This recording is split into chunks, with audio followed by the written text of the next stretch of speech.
All right, let's get going. Thanks for joining, everybody. We appreciate it. The February meeting of the Port Outreach Committee.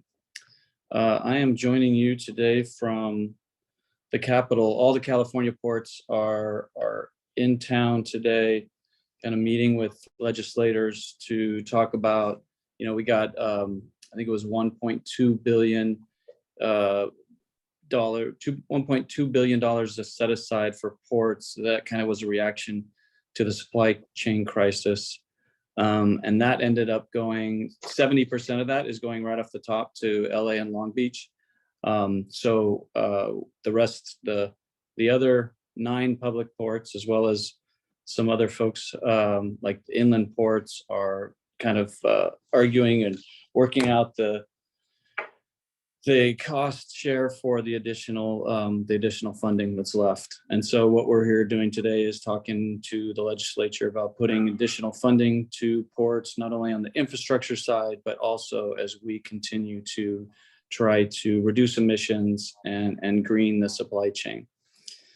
So thank you all for being here. And Julia, you want to go through? I'll just hit the port people so we don't have to know them. I'm Jeff Wingfield. I oversee the regulatory and public affairs. And then we've got Kirk DeJesus. He's up here at the Capitol with me. We've got our environmental manager, Jason Cashman. We have got Victoria Lucero and Julie Botello. So thank you, everybody. So I'll turn it over to you, Julia. Thanks, Jeff. So hello, everybody, and welcome to the meeting. I'd like to remind everybody that this meeting is being recorded, and we ask for your Zoom name. If you could please put your full name and the organization that you're with. And if you are a resident, you can just put R. And so for roll call, I'm just going to go down the list as it appears on my screen. And when I call on your name, if you can please unmute and say which organization you're with. Okay, first up, we have Kevin. Yeah, hello, Kevin Campbell. I'm with Brusco Tug and Barge. We're one of the tug assist providers at the Port of Stockton. Thanks, Kevin. Next, we have Joe Carrillo. Hi, everyone. Joe Carrillo. I'm with SSA Pacific, and I work throughout the region, but in Stockton being one of the offices I operate. Thank you. Thanks. Next, we have Jolene. Hi, oops, you can't hear me. Hi, Jolene Hayes. I'm with Fair and Piers. I'll be presenting on the complex truck rerouting study. Thank you. Then we have Margot. Oh, hi, I'm Margot Prowse. I sit on the AB 617 committee as a resident, and I'm a chair of our local Sierra group.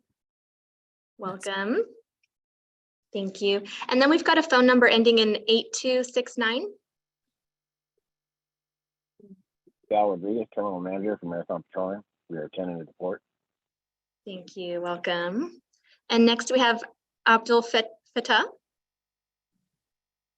Yeah, hi. My name is Abdul Fattah Sigal. I'm with US EPA Region 9. I'm one of the environmental justice coordinators. Thank you. Welcome. And then we have Alex Castellano. Hello, Alec Castellano, Environmental Justice Program Coordinator at Catholic Charities. Thank you. Thank you. Then Brian Moore.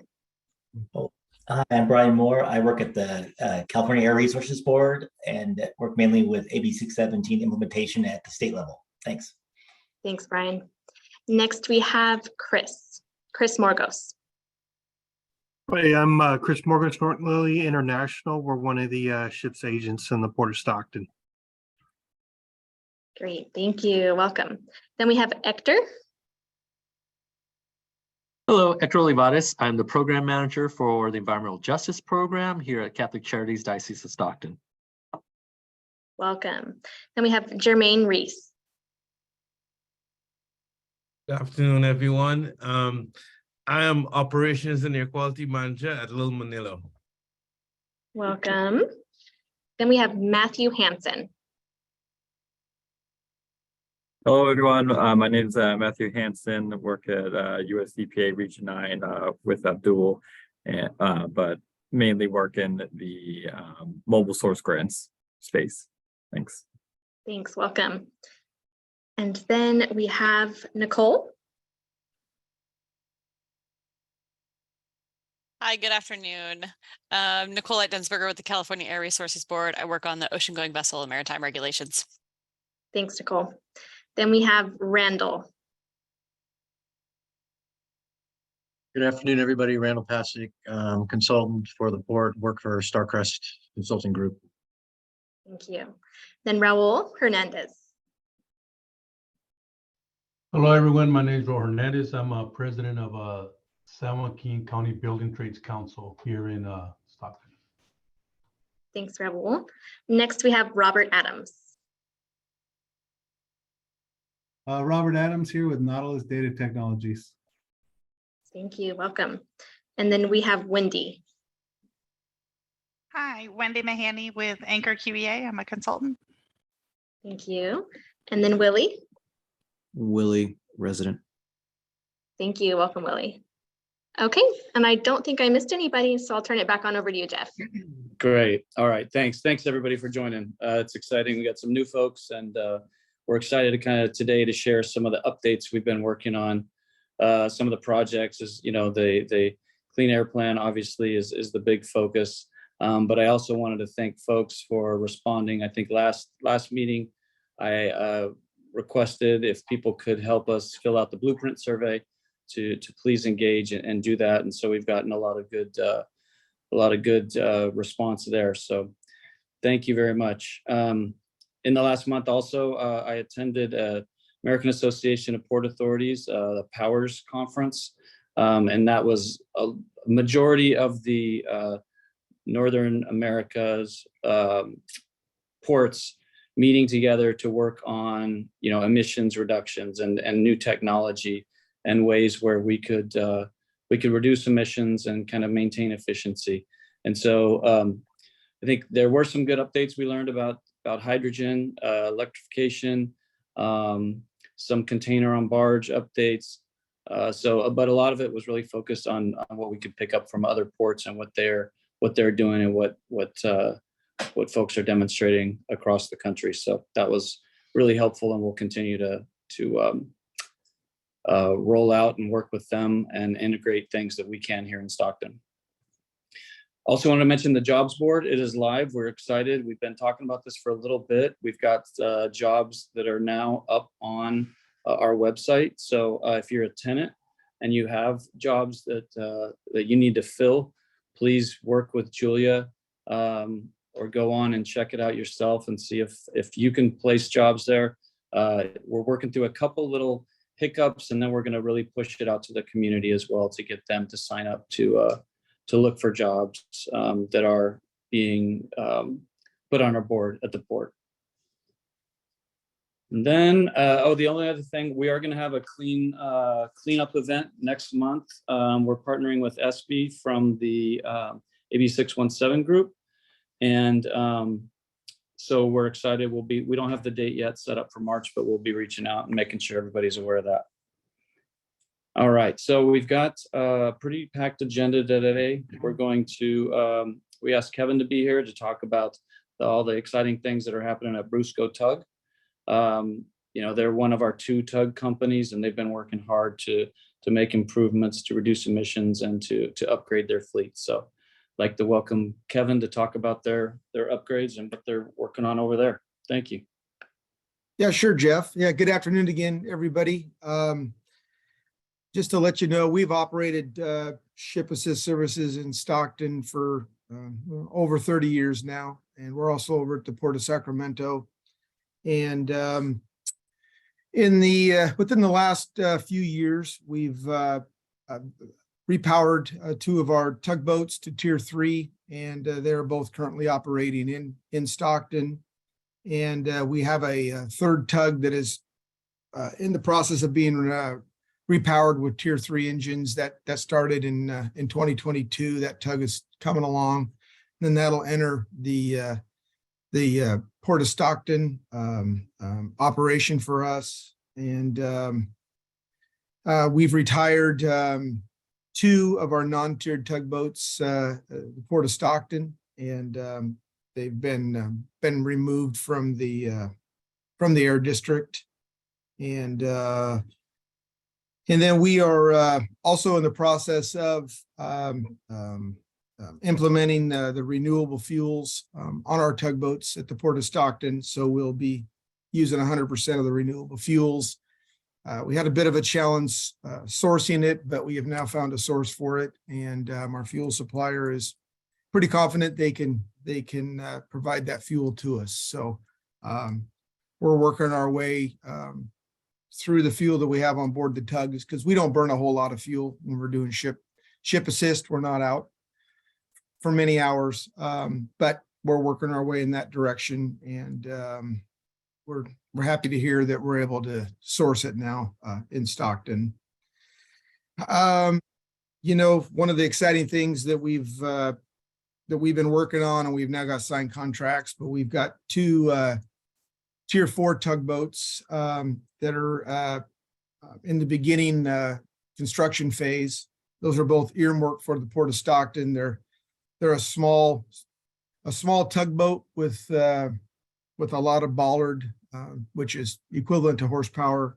So they'll be great for the Port of Stockton with the small size of them. And then, but yet they have a lot of beam, a lot of width to them, because when you add the Tier 4 engines and the other things that go along with it, you need quite a bit of engine room space. So these are going to be built uniquely for the Port of Stockton.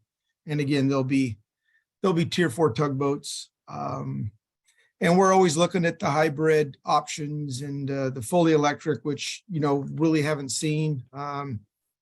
We work closely with Crowley Marine. I know they're putting one together right now. So looking forward to seeing how that operates once it goes into service. But in the meantime, we're going to stay ahead of with these engines. And again, with the Tier 4, which is the latest that's out there right now.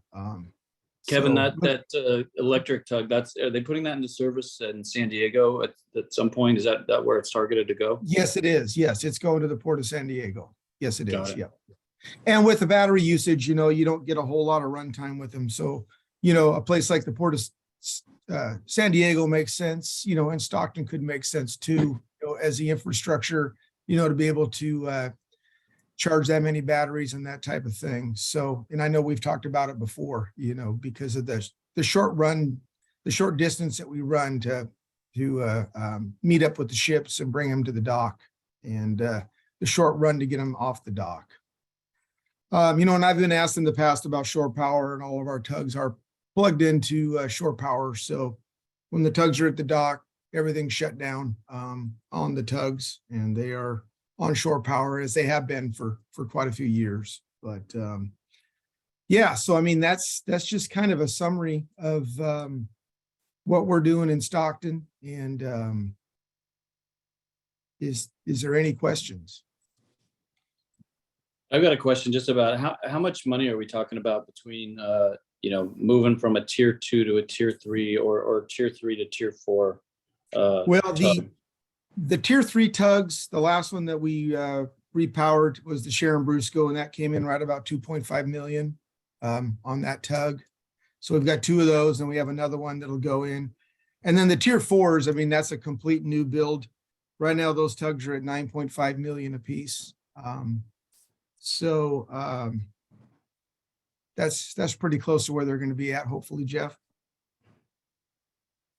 I have a question too. This is Margot Prouse. Yes. So it sounds like you're really transitioning to a new fleet. What is the size of, how many tugs are used for the Port of Stockton, and how far do they travel to pick up the ships? You know, when we have the tug that we're repowering, we'll have 3 tugboats at the Port of Stockton. And, you know, we run down, it just depends on where the pilot wants to pick them up. But, you know, we'll run down 3 to 4 miles to pick them up. And then on departure, it's usually just off the dock. And depending on what berth they're at, if there's other vessels on the berth, you know, we'll run with them for, you know, maybe a half a mile. And Margot, so Brusco has 3, and currently we have one other tug company Seaway, and I believe they have 2. Yeah, that's correct. Thank you. Good to bet. hear Yeah. the transition. What's that? Good to hear the transitioning. Yes. Hector, you have your hand up? Right, I just had a question. What are you looking at as far as operational costs? Do you look at anticipating the operational cost to be lower, or is there a difference? Anything that's gonna maybe offset some of the overall cost of installing the new engines? Well, with new equipment comes sometimes less maintenance. So, I think we'll see some relief there. But, as far as the overall operation, I don't think we'll see a big difference, as far as recouping the capital cost. But as far as in maintenance and whatnot, it's kind of a given, with the new equipment, we'll see less maintenance. Thank you. Mhm. Julia, I can't see if there are any other hands. Looks like we have Jermaine's hand is up. Perfect. Yes, Kevin, it's nice to see you guys. Of course, I must say it's nice to see you transitioning into second tier, which is great. My question is, do we have anything at the present moment at the port that could give us any air quality reading on outgoing vessels and incoming vessels that we can gather data from what was there before? Do you have any to what we're transitioning now, how bad it's going to be for the community and air quality? Do we have any data to prove that could be cleared?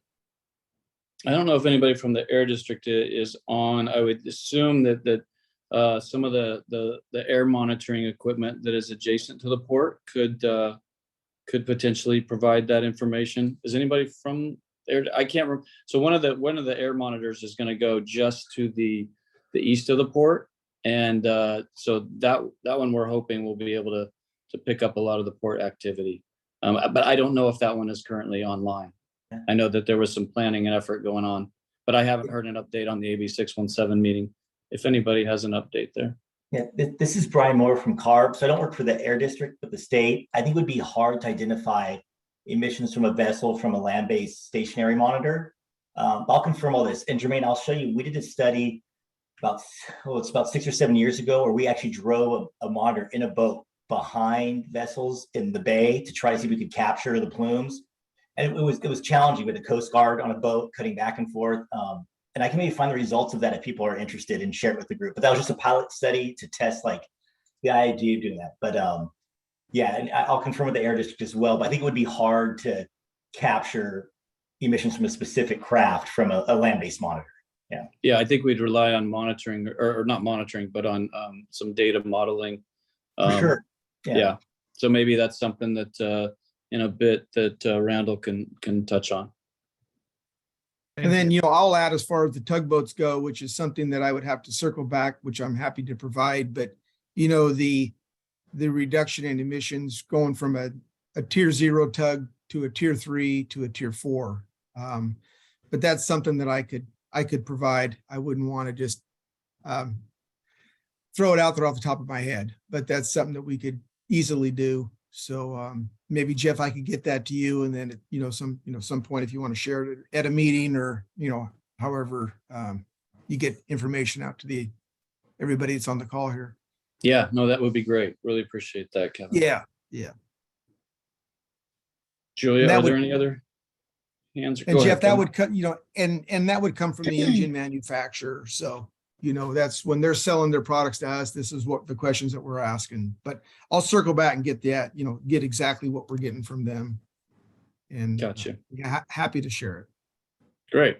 And Okay. we don't have any other hands up. No other hands. All right. Well, thank you so much, Kevin. We appreciate that update, and looking forward to seeing progress, and maybe you can keep us up to date kind of as things evolve. Yep, I absolutely will. Thank you for the time. Thank you so much. Okay, Randall, we are finalizing. I think we have finalized now our 2020 Port of Stockton emission inventory. Randall is going to join us and kind of go over, give us a briefing on kind of his findings, and then we can have some discussion. So take it away, Randall. Great, thank you, Jeff.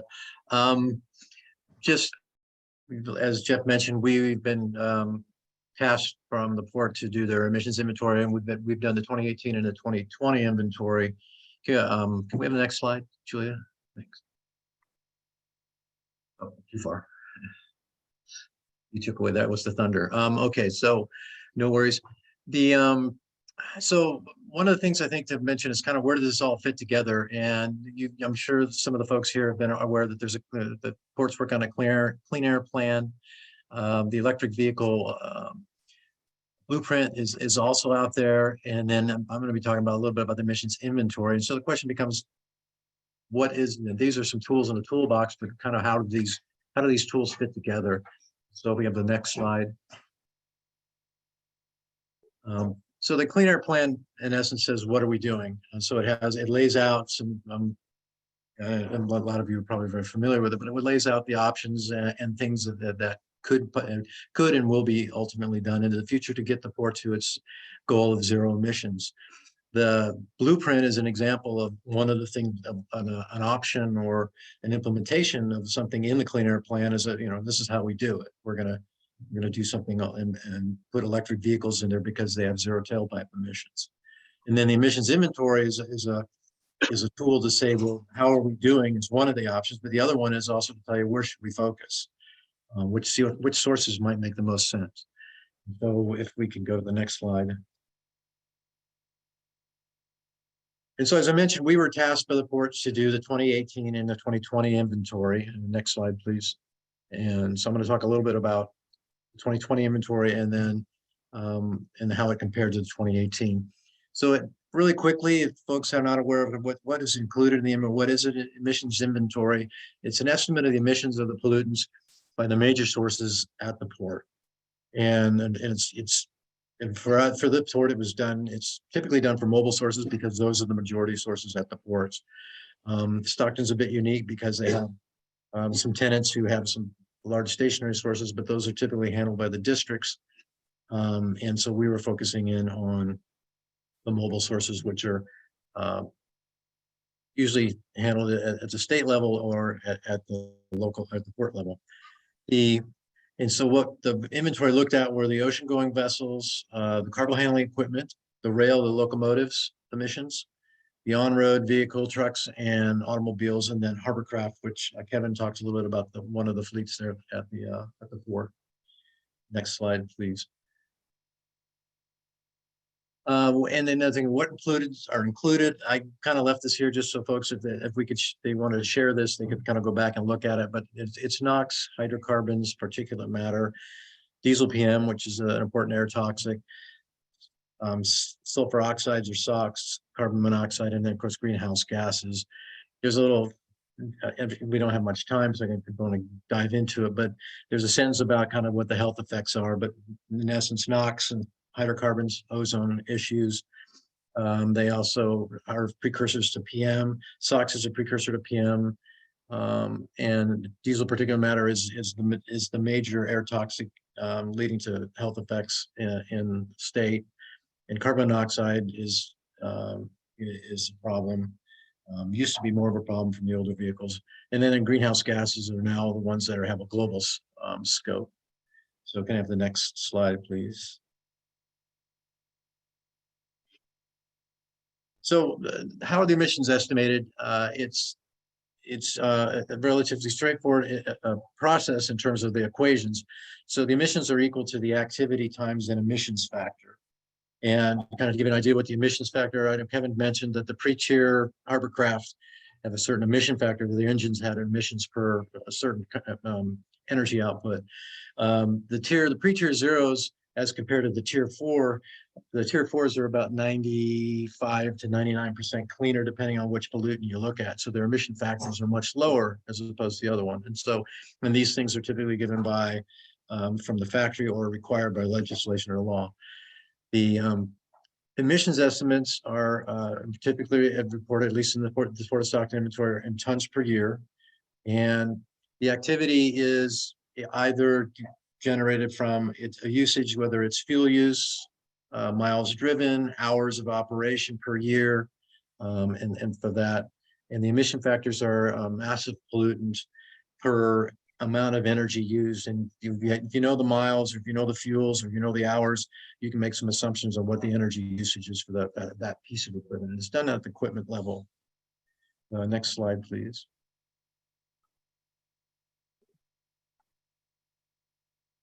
So I talked a little bit about the inventories they're used for. They're important planning tools. They help you identify what are the most important source of pollutants. They're key inputs into development of strategies like clean air plans or implementation plans, and allows for the tracking of progress, which I think I'd like to talk about between the next couple of slides. So next slide, please. So I apologize for the print, but I thought I want folks, if they wanted to have the numbers that actually came up there, here they are.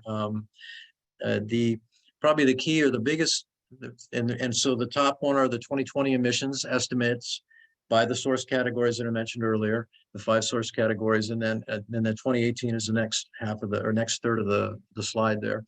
And then the difference between the two are in the bottom part of the thing. And the key there is that you can see that the 2020 emissions are lower than the 2018, I think, in just about all the categories. And of particular note is in the cargo handling equipment, because there's a lot of the cargo handling equipment got replaced with new or electric equipment, and that showed a big reduction compared to between 2 years. So next slide, please. So this is a picture of kind of what I showed you there, and this is for the change in emissions from 2018 to 2020. And you can see it all went down for all the pollutants that we mentioned, and partly to do because of the cleaning of the fleet, and also there was a little bit less throughput for the port and compared to between the 2 years. But even with a 9% drop in throughput, you still see many of the pollutants reduced more than what the cargo throughput to, and it's kind of a rule of thumb that your emissions tend to track with how much the throughput of the port is from year to year. And so that it's a good gauge to show that, yes, there is progress being made between 2018 and 2020. Next slide, please. And this is just another graphical description of the pollutants that are typically watched or are of importance to California control strategies: NOx and PM and hydrocarbons. NOx and hydrocarbons for ozone, PM, and because it's a pollutant that has some fairly significant health effects, and then global CO2 equivalent, which is a summary of the greenhouse gas emissions. And the key points here, I think, to look at are, it kind of gives you the feel, the size of the bars gives you the magnitude of the sources in it. You can see that ocean-going vessels are the biggest contributor to emissions at the port, which is not surprising considering their size of their engines and sometimes how long they stay in port. And so the other thing of note is as we mentioned, as I showed earlier, is that you can see that the emissions in I wish I could see this better myself. I'm sorry, again, apologize. Emissions in 2018 are higher than they were in for most of the categories. And as you can see, the cargo handling equipment is showing is showing larger relative drops in emissions between the 2 years. For example, for PM10, you can see there's a significant drop there. Randall, we've got a few questions. Okay, I'm sorry. Sure. So we've got a question from Willie. Yeah, I have 2 questions. Can we go back one slide? Yes. What is the orange bar and why is that That's different? the throughput of cargo at the port. And this is the difference between the 2018 and the 2020 inventories. And so what this says is that in 2020, there was about 9% less cargo put through the port than it was in 2018. And I think that it's done by tons of cargo. Yes.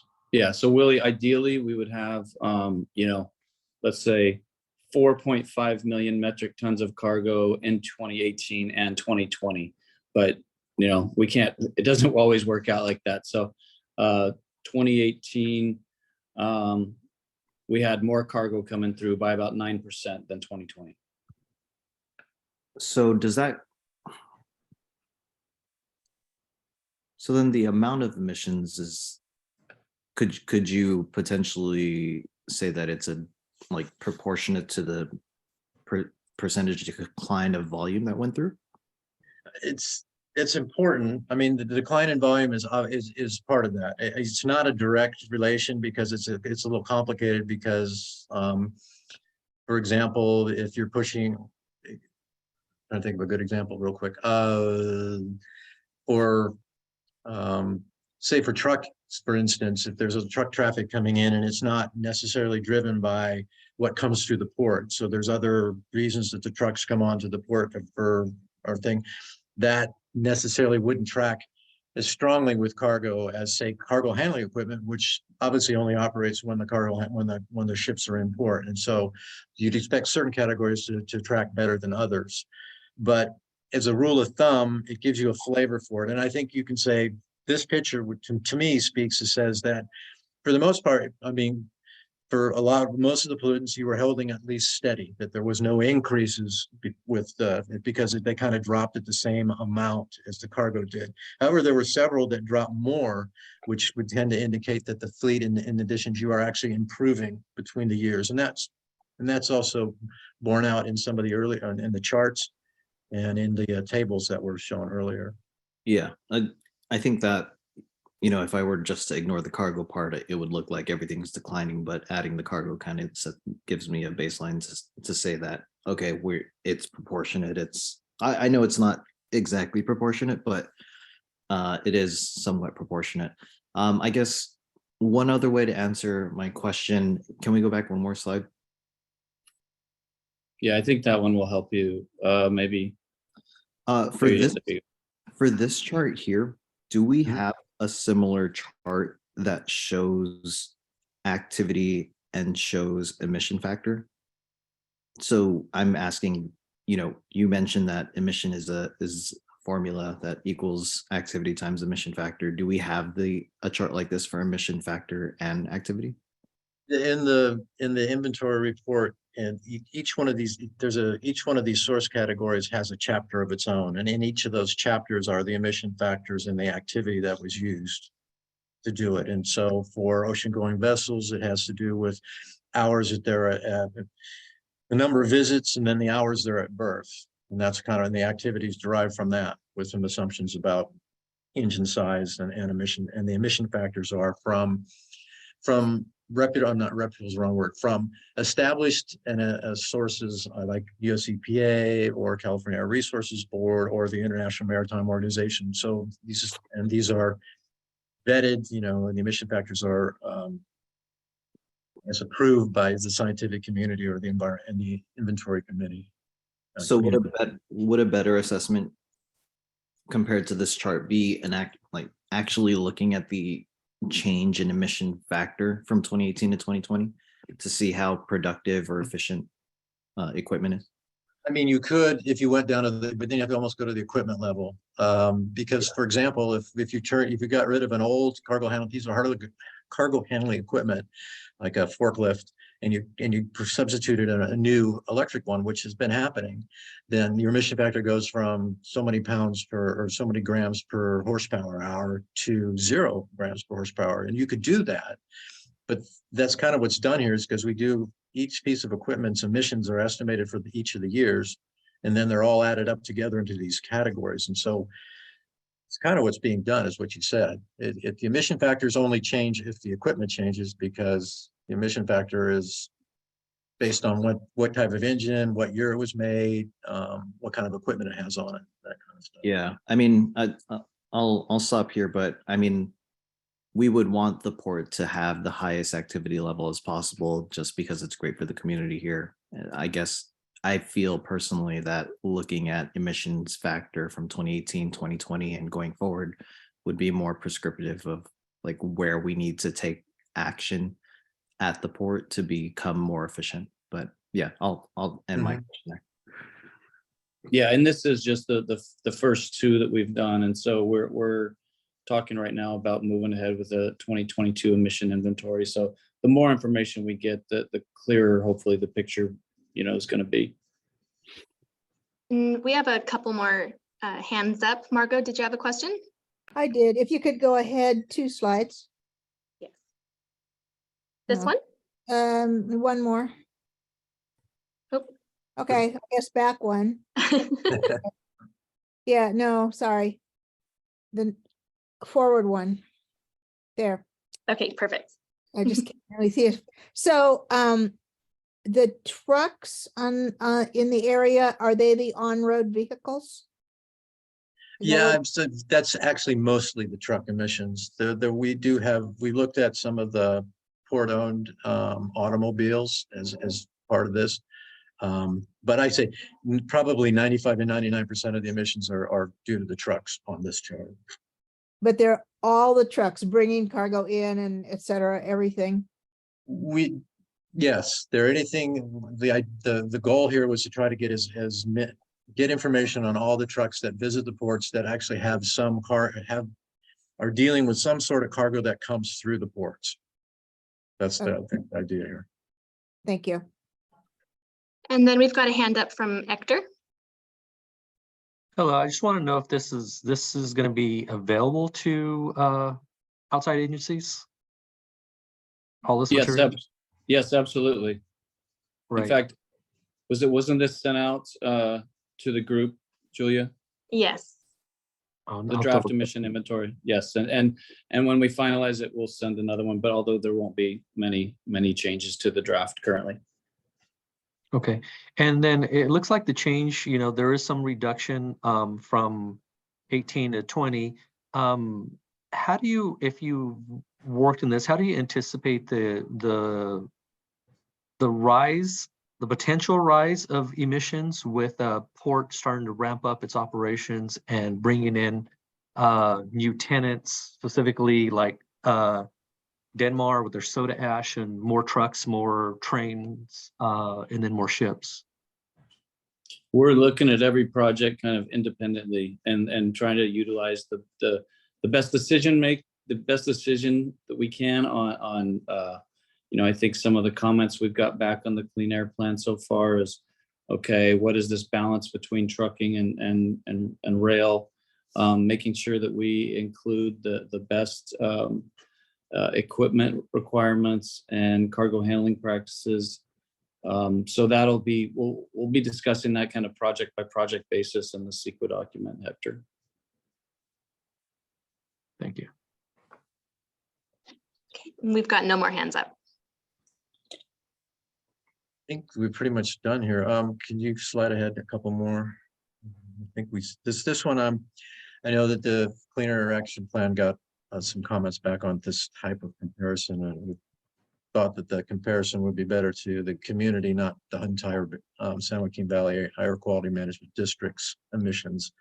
But this leading up to say that was here was that the port's contribution to the total district emissions are very small, and which is not surprising considering the size of the district, as well as how many other types of sources are out there, the millions of cars, the factories and others. So that's just to give I think a flavor of how much it contributes to the air emissions in the area. I personally think a better analysis would be how the port, their emissions, not to the whole valley, but maybe even the county, or even more the local level as far as the city, would be a much fairer analysis, as opposed to the entire valley, which is pretty huge. How much does port's emissions add? And I'm not sure whether you've done this analysis, but what's their pollution sources in the city itself?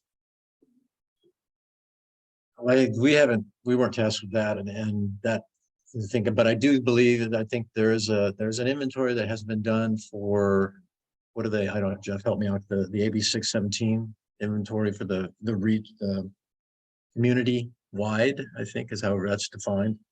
And I agree that that was one of the comments that came back to say it's probably fair to compare it to that, which still shows that it's substantial. It's not a large contributor, at least in 2018.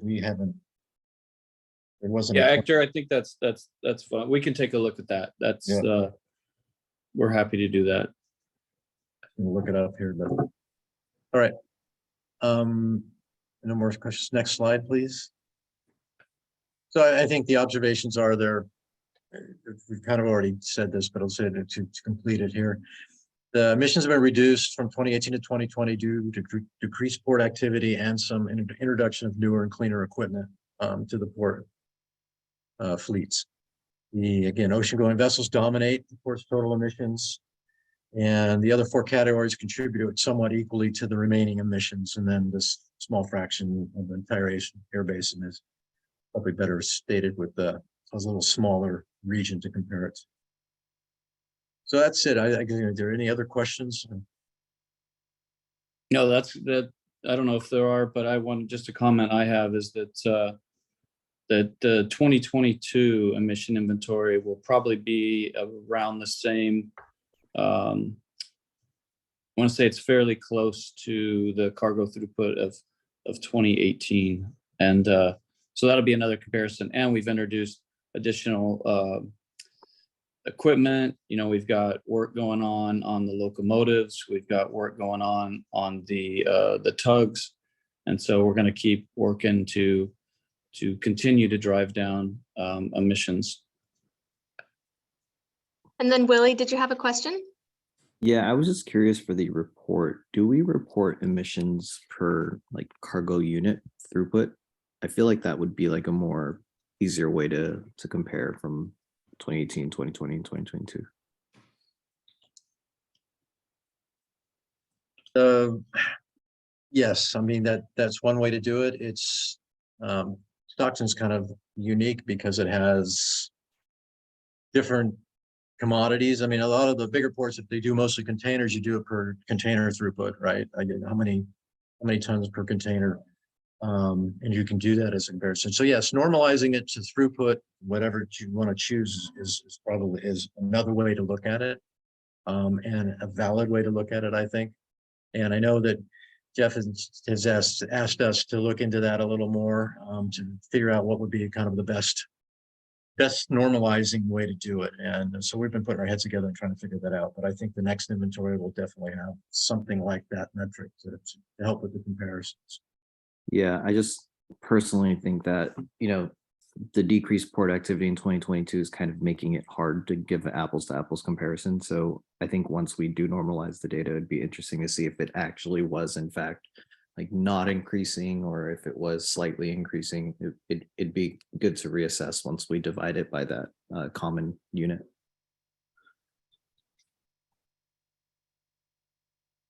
All right. Well, if we don't have anything else, we need to move on. We're running a little bit behind. And if you joined us for the AB 617 meeting, Jolene and I tried to give an update on the traffic study that we're working on. You know, we're dedicated, committed to try to reduce traffic in the neighborhood and eliminate all port traffic at some point. So Jolene, if you want to join and share kind of the status of where we are.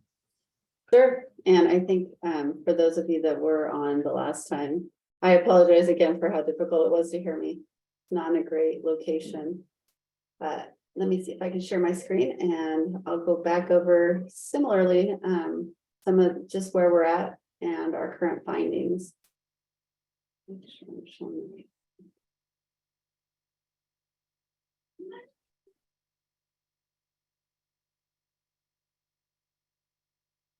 I don't know which one you're seeing. What are you seeing right now? We are seeing the presenter's view that has the next slide on the side of it. That's what you're seeing instead of this one. Let's see.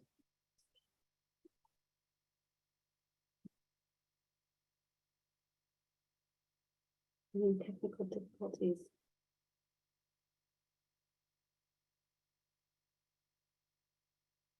In the upper left, there's a button that says display settings. That might be able to swap the view. I'm not sure. I had this happen one other time with Zoom where all of a sudden I lost all my controls, and it's a little bit frustrating.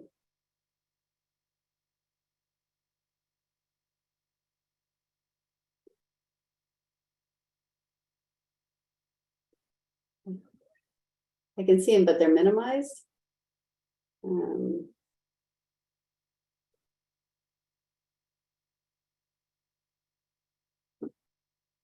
It's so frustrating.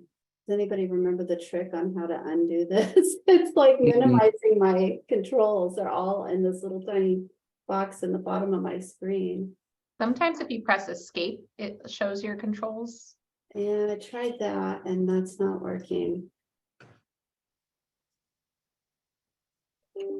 Goodness.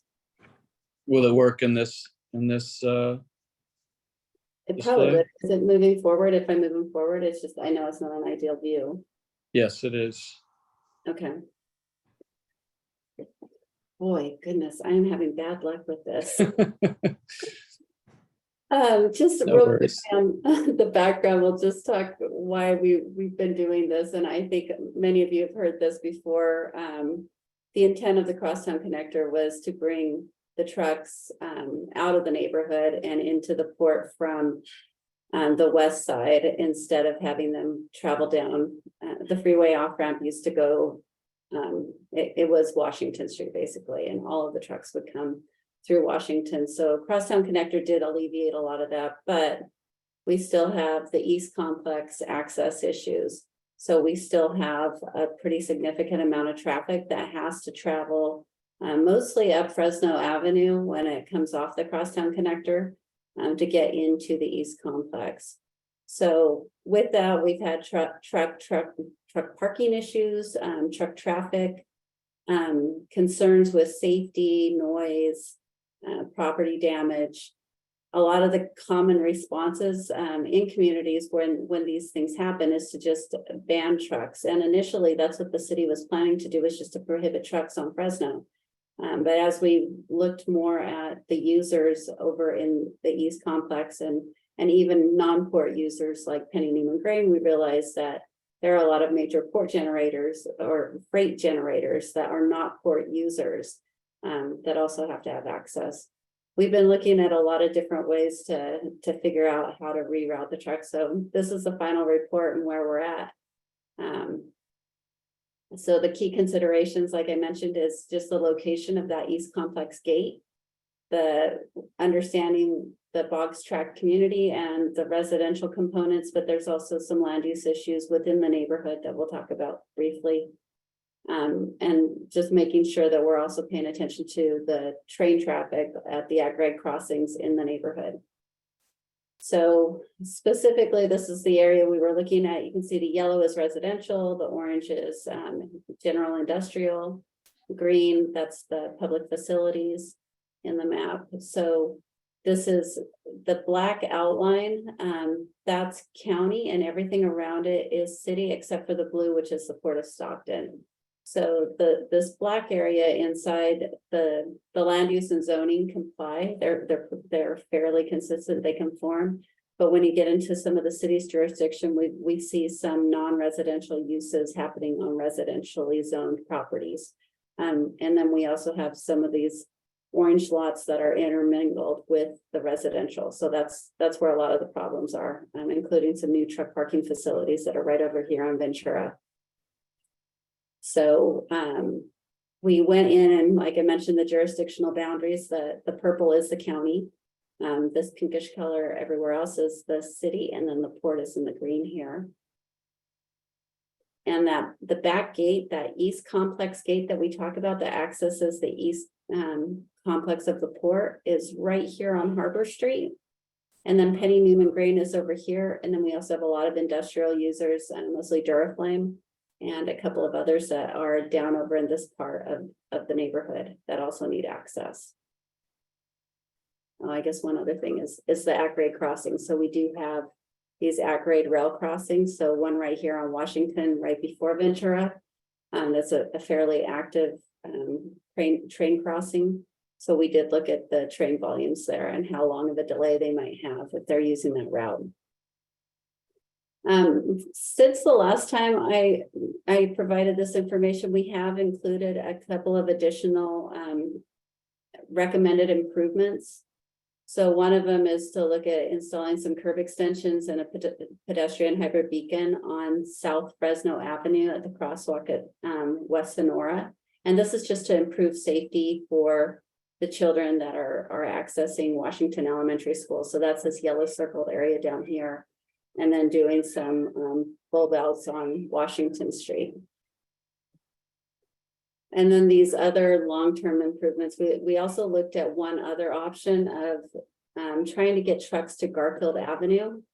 And I'll show that on a map in just a moment, but we are looking at other ways to bring the trucks into the East Complex into those other uses.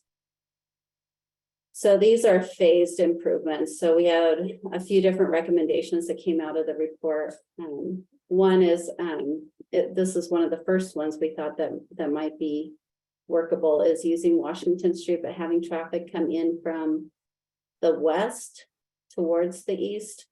And then having an improved, so cul-de-sacing a segment of Ventura where there are some homes, and then bringing a main access point, direct access into the backside of the port over here, and moving the gate to the East Complex. This would allow also access to Harbor Street, which would access Penny Newman Gray and some of these other users down here.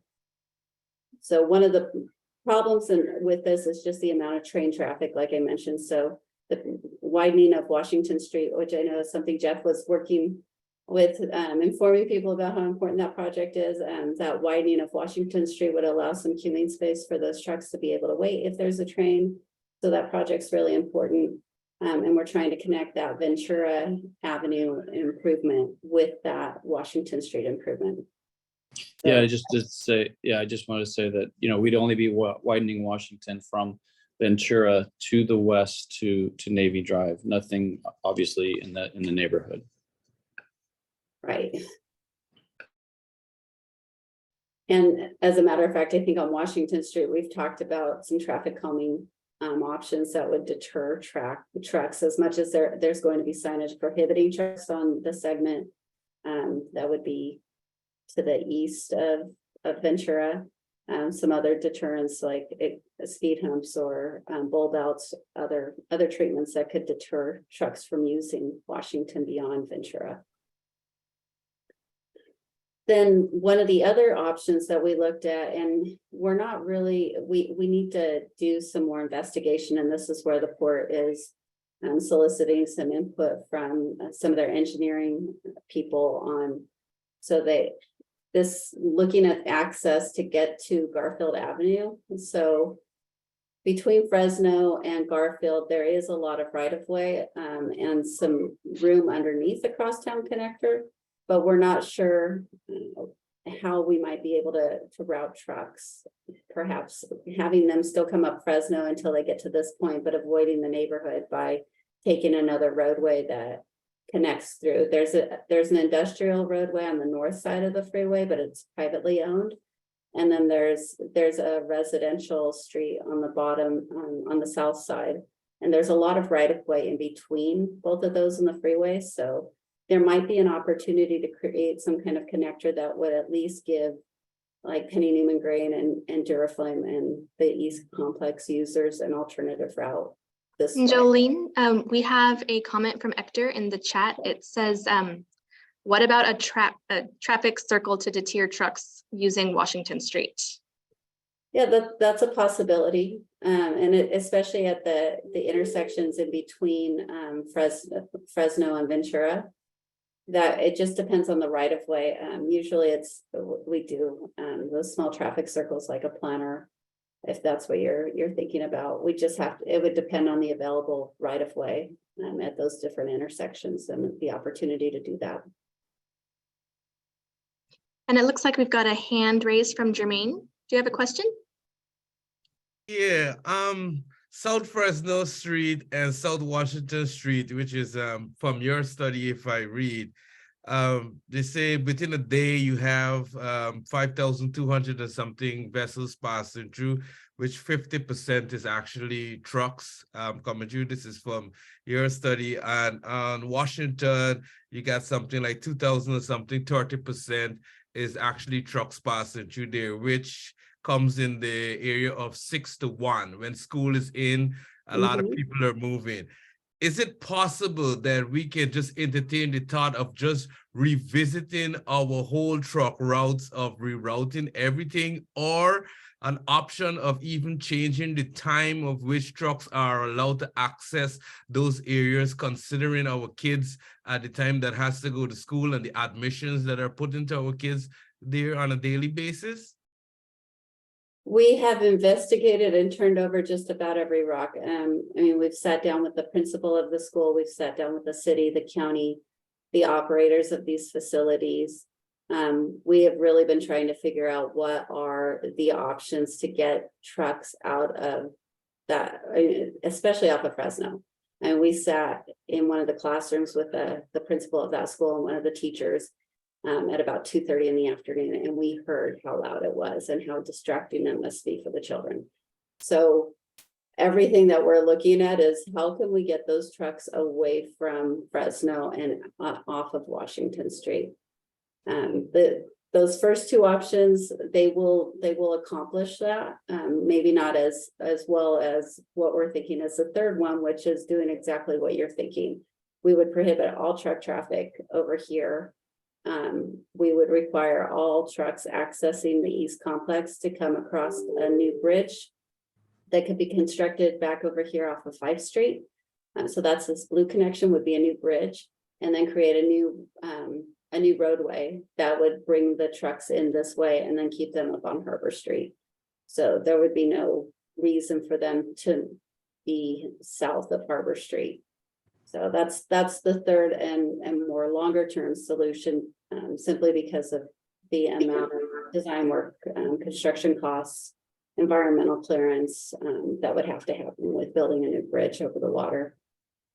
Yeah, but in the meantime, is there anything that we could say that we could make a immediate change, like maybe, like I was mentioning, the times, could we change the times as just for now until, because I know it's going to cost money, it's going to take a time to do those bridge.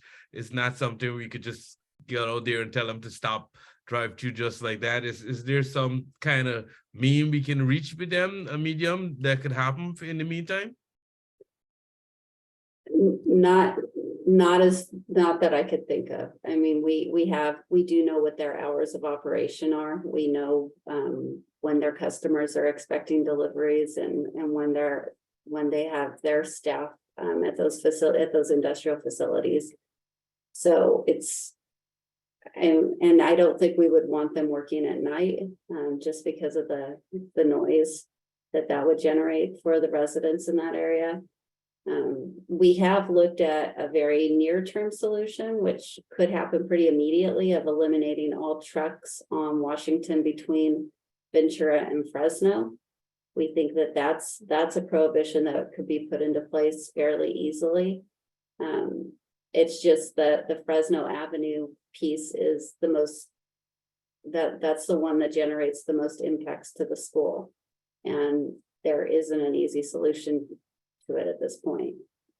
Jermaine, if we could, get access via Ventura, that would eliminate all port truck traffic needing to drive up Fresno. Yep. So that would be, that's our short-term goal, which is we haven't worked out the exact timing to it, but that we think that is a fairly good short-term solution. Thank you. Yes, I think that would actually be a good solution, a short term.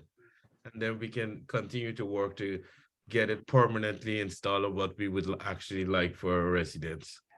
Thank you. Mm-hmm.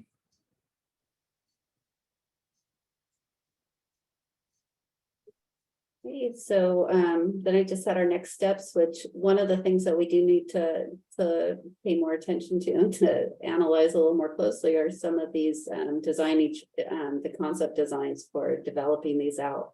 We're also looking at, for that longer term, West Complex truck routing access is making sure that the roadways over there are designed to handle all of the trucks for both the East and West Complex being handled by those facilities. So this is where we're at right now. I'm happy to answer any other questions.